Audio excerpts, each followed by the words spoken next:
Band Mulher está no ar, seja bem-vinda, seja bem-vindo, uma excelente tarde para você que está aqui ligadinha na Band. Gente, hoje tem assunto com força aqui para vocês, viu? Inclusive, filhos, ter ou não ter? Será que toda mulher sonha em ser mãe? Pois é, e as cobranças das pessoas, né? Será que isso incomoda quem não tem filho ou pressiona ainda mais quem pensa em ter? Pois é, esse é um dos assuntos que a gente vai falar, que é sobre a maternidade opcional. Como vocês sabem, né, eu sou mãe de 2, Davi e Miguel, mas a maternidade não é aquela coisa que sempre passou pela minha cabeça, ela surgiu e aconteceu. Tem mulheres que já desde criança falam, eu queria muito ser mãe, e tem outras que não preocupa com isso, que não quer ser mãe, e é super normal. Mas muitas pessoas cobram, a sociedade cobra. Por isso que a minha convidada já está aqui, a Larissa, que vai falar sobre esse assunto, que é a maternidade opcional. Bem-vinda, boa tarde. Boa tarde, muito obrigada. Por que, Larissa, que a sociedade cobra tanto? Parece que a mulher tem que ser mãe, né? Isso é normal, essa cobrança? É normal a cobrança, mas ela gera muita frustração, principalmente para as mulheres que não podem ser mães. Então, quando aquela conversa de quebra-gelo, e aí, quando vem o filhinho, a gente não imagina o que está por trás de uma mulher que não pode ou que está num momento delicado da vida, ou que de repente não tem vontade de ter filhos. Né? E é tão complicado porque tem mulheres que hoje em dia, principalmente, têm colocado muito a carreira em primeiro lugar. É uma opção da mulher, né, de às vezes não ter filho. É mais do que normal, não é verdade? É verdade, mas é importante ter um ponto de atenção. Ainda que a carreira seja prioridade, o temido relógio biológico existe. Então, é importante que a mulher que vê uma proximidade dos 30 anos chegando, que procure um ginecologista para avaliar a contagem de folículos, se é viável o congelamento de óvulos, se não é, estudar um pouquinho sobre possibilidades de adoção em caso de uma maternidade que seja muito tardia. Enfim, é preciso falar sobre isso. É verdade, né? O tempo chega para todo mundo, Sim. né? O amor materno, a gente nasce com ele, porque tem mulheres que falam, poxa, parece que eu não tenho esse instinto de mãe. Ou ele é adquirido ou ambas coisas. Olha só, existe uma crença de que o amor materno é instintivo e ele nasce já com o bebê. Mas a gente tem visto cada vez um movimento mais forte da maternidade real, que tira das costas da mulher a culpa quando ela não sente instintivamente esse amor e essa conexão com o bebê. Nós temos falado muito sobre puerpério, sobre o período de baby blues, que são momentos onde a mulher está lidando com uma enxurrada de hormônios e não necessariamente essa conexão acontece. Né? Então, o amor materno ele não é instintivo, é uma construção, e o desejo por ter filhos também não é natural. Entendi. Aquela questão do arrependimento, por exemplo, assim, muitas vezes fala assim, nossa, não vai ter filho quando você envelhecer, quem vai cuidar de você, né?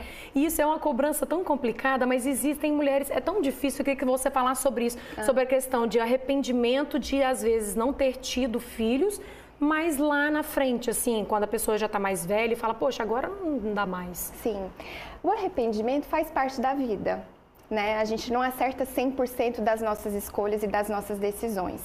Então, eu acredito que ter filhos pela motivação de ter quem cuide de nós na velhice é uma motivação muito egoísta e muito errada, ainda que seja bastante presente.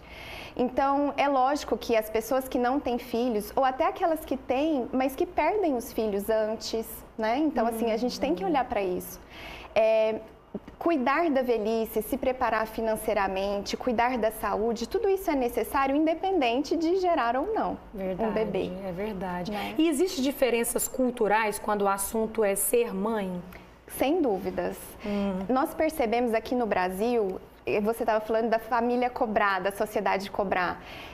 Eu tenho amigas em Portugal, na Itália, em outros países, e mulheres que eu conversei de fora também, que não trazem tão forte essa cobrança como a gente sente aqui, né? Da tia, da avó, da mãe, sempre aí, quando vem o bebezinho. Então, sim, existe uma cobrança social para cada cultura. É interessante, né, que às vezes a gente fala assim, às vezes a pessoa descobre, né, Ítalo, nosso diretor que tá ali, de repente tem 2, vem um terceiro escapulido, leva aquele susto, mas a gente fala, onde cabe 2, cabe 3, a família acolhe.